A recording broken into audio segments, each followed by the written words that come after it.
Dar vienas Kremliaus atstovų ir valstybės valdomų šaltinių propaguojamų naratyvų, kad vakarai naudojasi Ukraina kaip trečiaja šalimi savo kare su Rusija. Taip stengiamasi sukurti įspūdį, kad vakarai naudojasi Ukraina, kad sunaikintų Rusiją ir kad Ukraina susidėjusi su vakarais susinaikins pati save. Это война надолго.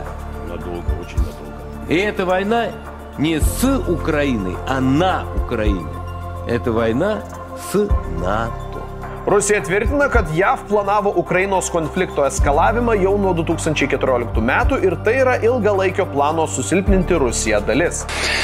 Спровоцировали еще этот конфликт на Украине и воспользовались этим. Я думаю, что это вообще целенаправленно все делалось для того, чтобы создать дополнительные условия для ограничения нашего экономического роста.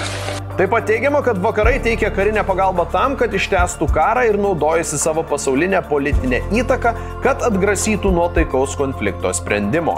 Karinė pagalba Ukrainai laikoma įrodymu, kad vakarai kariauja su Rusija iki paskutinio ukrainiečio. Tačiau ar tikrai taip yra? Pažvelkime atidžiau.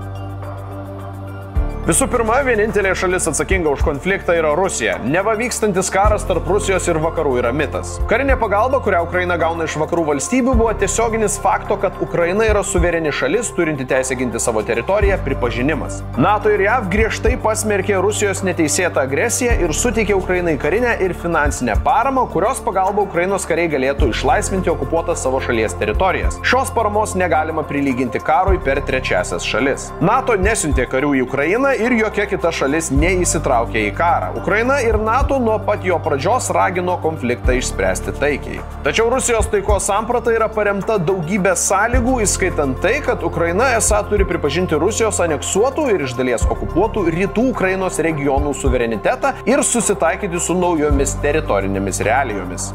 Старые продажные корежащие себя девственницы. Nepaisant patikimų įrodymų trūkumo, Rusija ir toliau propaguoja šį naratyvą, kuris primena šaltojo karo dienas. O už paralelinės visatos, kurią Kremlius bando sukurti ribų, Ukraina nėra trečioji šalis vakarų pradėtame kare. Ji priešinasi Rusijos pradėtai plataus masto invazijai. Ačiū, kad žiūrėjote, nepamirškite pasidalinti savo mintimis komentarų sekcijoje ir žinoma, sekite mus socialiniuose tinkluose.